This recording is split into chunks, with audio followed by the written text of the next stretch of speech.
वंदे मातरम दोस्तों। अभी लास्ट आपने जो वीडियो देखा था जिसके अंदर एक बहुत बड़ी अपॉर्चुनिटी को लेकर हमने बात की थी, तो आज इस अपॉर्चुनिटी को हम थोड़ा डेप्थ में समझेंगे। आपसे एक ही अनुरोध है सबसे कि ये वीडियो थोड़ा लंबा होगा दोस्तों, क्योंकि जो चीज़ें जानने के लिए आपने आज टाइम निकाला है वो टाइम की वैल्यू के हिसाब से मुझे आपको वो सब चीज़ें समझानी है जो चीज़ों के समझने के बाद आपको डिसीज़न लेने में आसानी बने और वो डिसीज़न के बाद आप आगे ग्रोथ भी कर पाए। तो 100% हमें समझना है। मैं 100% अपना दे के कोशिश करूँगा कि आपको रिप्रीच के रिटेल फ्रेंचाइजी के बारे में पूरा टॉप टू डेप्थ तक पूरा नॉलेज दे दूँ जो जो आज की तारीख में आपके लिए ज़रूरी है दोस्तों। तो बने रहे हमारे साथ। आने वाला आधा घंटा जो अपॉर्चुनिटी यहाँ पे दिखाने वाले हैं वो देख के शायद आपकी लाइफ का आने वाला फ्यूचर एकदम ब्राइट हो सकता है दोस्तों। तो बातें करते पहले तो एग्रीकल्चर को लेके दोस्तों। आज की तारीख में अगर बातें करें नेचुरल फार्मिंग को लेके, तो कई सारी चीज़ें मार्केट में उसके हिसाब से सही गलत हिसाब से चालू रहती है। तो मेन चीज़ पहले तो हम समझे कि नेचुरल फार्मिंग है क्या, ऑर्गेनिक फार्मिंग है क्या। आज की तारीख में जो केमिकल का इस्तेमाल हो रहा है दोस्तों, एक्चुअली ये इस्तेमाल सालों से हो रहा है। ऐसा नहीं कि आने वाले पिछले 1-2 साल पहले से ही ये स्टार्ट हुआ हो, राइट। ये सब आपको जान मालूम ही है। तो अभी कितने टाइम से ये केमिकल फर्टिलाइज़र, हर्बिसाइड्स, पेस्टिसाइड्स ये करीब करीब 30, 40, 50, 60 साल से मार्केट में चल रही है। पिछले 10 साल के अंदर इसका जो यूज़ था पहले के मुकाबले जो इस्तेमाल था वो बेशुमार बढ़ चुका है। उसकी वजह से हमारी मिट्टी की उर्वरा शक्ति कम हो गई। अभी इसको हम थोड़ा डेप्थ में समझेंगे कि आज की तारीख में ये जो किसान प्रॉब्लम फेस कर रहे हैं, क्यों ये प्रॉब्लम आए, कहाँ से ये प्रॉब्लम आए, किसकी वजह से ये प्रॉब्लम आए। देखो, ऑर्गेनिक की अगर डेफिनेशन की बात करें ना दोस्तों, तो ऑर्गेनिक एक अलग चीज़ है। हम इसको बोलते हैं टॉक्सिन फ्री और रेसिड्यूज अंडर कंट्रोल, जो गवर्नमेंट के नॉर्म्स होते हैं। इसमें डिप में नहीं जाएंगे दोस्तों, लेकिन ऑर्गेनिक मतलब आपको दिमाग में एक ही डेफिनेशन को बिठाना नहीं है कि ऑर्गेनिक मतलब केमिकल को ज़ीरो कर देना, नो। आज की तारीख में आप कोई भी किसान, अगर आप खुद किसान हो जो ये वीडियो देख रहे हो और खुद किसान हो, तो मैं आपसे भी एक क्वेश्चन करूँगा, और आप किसान नहीं हो तो कोई भी किसान के साथ मिलकर एक बार एक क्वेश्चन करना कि क्या आप आज का आज केमिकल बंद करने के लिए तैयार हो। तो पहले तो वो दोस्तों डरेगा मार्केट में जो अफवाहें फैल रही है उसकी वजह से कि मैं आज की तारीख में केमिकल ज़ीरो कर दूंगा, खाद ज़ीरो कर दूंगा, तो कहीं ना कहीं मेरा प्रोडक्शन कम हो जाएगा। अभी देखो दोस्तों, लागत बढ़ चुकी है, राइट। लागत बहुत ज़्यादा बढ़ चुकी है, इसमें प्रोडक्शन कम हो जाएगा तो किसान सर्वाइव कैसे कर पाएगा। पॉसिबल ही नहीं है, मुमकिन ही नहीं है दोस्तों। तो मेन चीज़ यहाँ पे आती है कि नेचुरल फार्मिंग मतलब कम से कम केमिकल का इस्तेमाल करना। केमिकल बुरा नहीं मानता मैं दोस्तों, लेकिन हर चीज़ का एक माप होता है। आज की तारीख में जो किसान फर्टिलाइज़र इस्तेमाल कर रहे हैं उसकी जो तादाद है वो हम सब जानते हैं। पहले हम एक बीघे के अंदर अप्रोक्स 20 किलो डालते थे। जैसे जैसे समय जाता गया वो 20 kilo, 30 kilo, 50 kilo, quintal, 1.5 quintal तक आज पहुंच चुका है। अब एक सीधा मैं आपको एग्जांपल समझाता हूं कि 2 बंदे हैं, राइट, रामू और श्यामू। रामू 5 रोटी खाता है और श्यामू 2 रोटी खाता है, तो हेल्थ किसकी अच्छी होगी। पहले नज़र से देखे जाए तो 5 रोटी वाले की हेल्थ हमें ज़्यादा अच्छी लगती है। लेकिन अभी मैं उसका दूसरा साइड आपको बताता हूँ कि जब रामू 5 रोटी खाता था उसमें से 1 रोटी डाइजेस्ट होती थी और 4 रोटी उसकी डाइजेस्ट सिस्टम इतनी स्लो थी कि डाइजेस्ट नहीं कर पाती थी। और श्यामू जो 2 रोटी खाता था 2 की 2 डाइजेस्ट हो जाती थी। अब ये दूसरे पहलू के बाद रिजल्ट क्या पता चलता है, किसकी हेल्थ अच्छी होगी। ऑब्वियस है 2 रोटी खाने वाले की, ना कि 5 रोटी खाने वाले की, क्योंकि कितना खाया उससे ज़्यादा मायने रखता है डाइजेस्ट कितना हुआ। तो हम जो केमिकल फर्टिलाइज़र जो डालते हैं, 50 किलो डाला, 100 किलो डाला, 20 किलो डाला, वो बात की बात है, लेकिन आपकी मिट्टी के अंदर कितने बैक्टीरियल एक्टिविटी, कुदरती सूक्ष्म जीवाणु कितने बचे हैं कि आपने डाला हुआ केमिकल फर्टिलाइज़र को अवेलेबल फॉर्म, हाँ दोस्तों, अवेलेबल फॉर्म मतलब क्या, हम रोटी खाते हैं, सीधी बात है, हम आटा नहीं खाते, लेकिन वो भी बात अलग है कि जो रोटी होती है वो बनती तो आटे से ही है, राइट। तो हम आटा नहीं खाते, हम आटे की पकी हुई रोटी खाते। तो ये आटे में से रोटी बनाई किसने, ये पकाया किसने, फीलिंग्स को साइड में रखे तो बावर्ची ने, राइट। अदरवाइज़ तो हमारे घर से जो भी हमारी माँ, बहन, बेटी जो भी है उसने बनाया है, जिसको हम एक रसोइया या तो बावर्ची एक फीलिंग्स को हटाए तो ये वर्ड इस्तेमाल कर सकते हैं। तो हमारी मिट्टी के अंदर हमने जो केमिकल फर्टिलाइज़र डाला, मतलब हमने वो डाला हुआ है आटा। क्या डाला है हमने? आटा। अभी आटे में से रोटी कौन बनाएगा? हमारे मिट्टी के बावर्ची। कौन है? बैक्टीरियास। एग्जाम्पल के साथ अगर आपको बताऊँ, समझाऊँ, तो हमने पोटाश डाला। पोटाश सीधा सीधा प्लांट पौधा नहीं उठाएगा, क्योंकि जो पोटाश है वो है आटा। पौधा तो रोटी खाने में बिलीव रखता है, उसको रोटी अच्छी लगती है। तो पोटाश वाले आटे को रोटी में कन्वर्ट कौन करेगा? मतलब अवेलेबल फॉर्म पोटाश को कन्वर्ट कौन करेगा? मिट्टी के पोटाश के बैक्टीरिया। अगर उसकी सही तादाद है, सही वहाँ पे कॉलोनी है, तो आपने डाले हुए 100% पोटाश की रोटी बनेगी।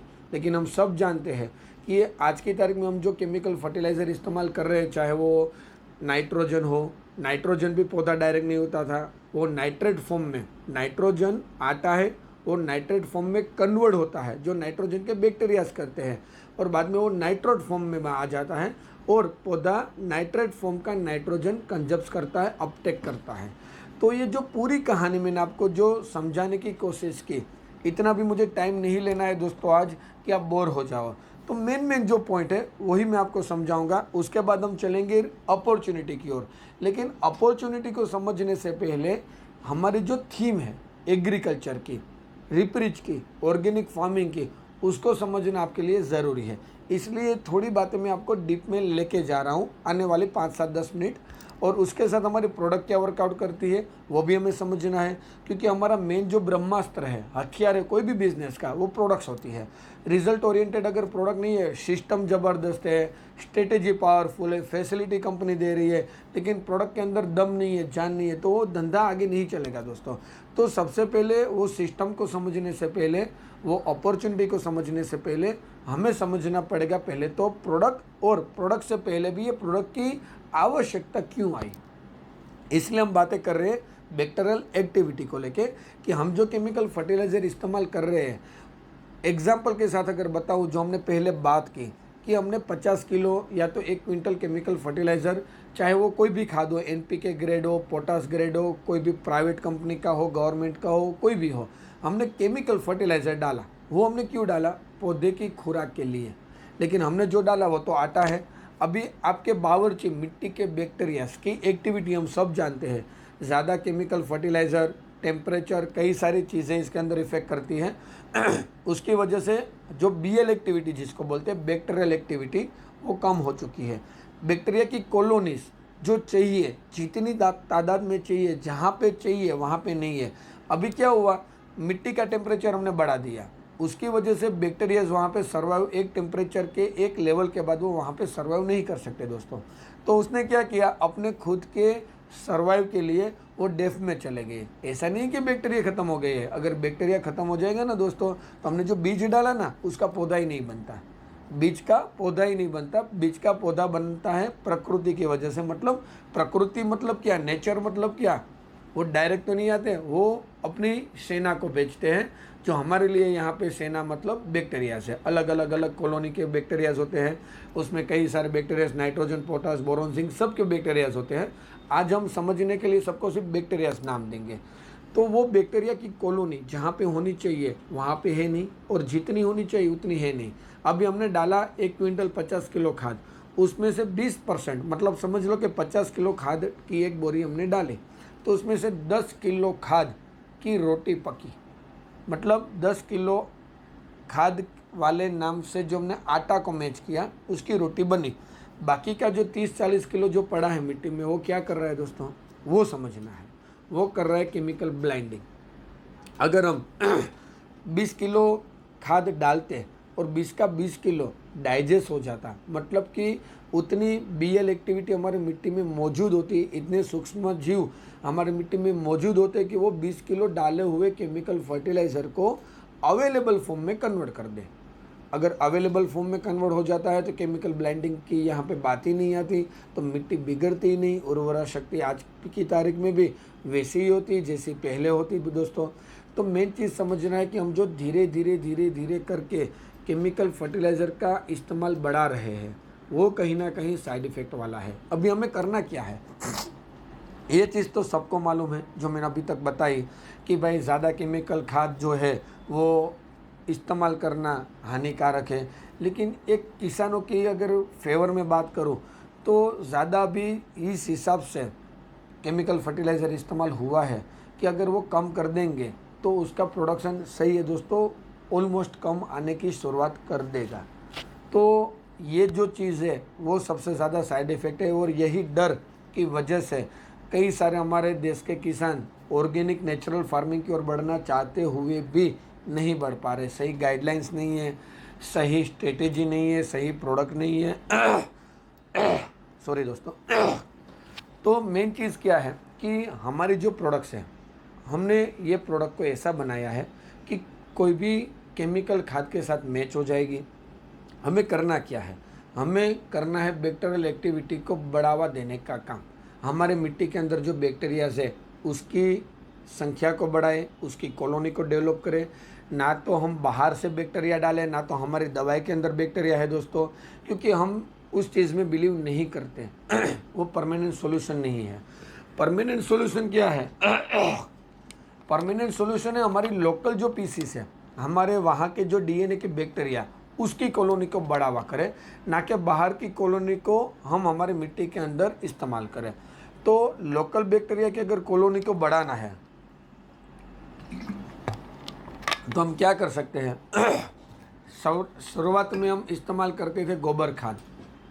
हमें लोकल पीसीस को बढ़ाने के लिए, लोकल कॉलोनी को बढ़ाने के लिए ऑर्गेनिक कार्बन की आवश्यकता रहती है। हाँ जी दोस्तों, ऑर्गेनिक कार्बन। अभी ऑर्गेनिक कार्बन पहले के ज़माने में कहाँ से आता था?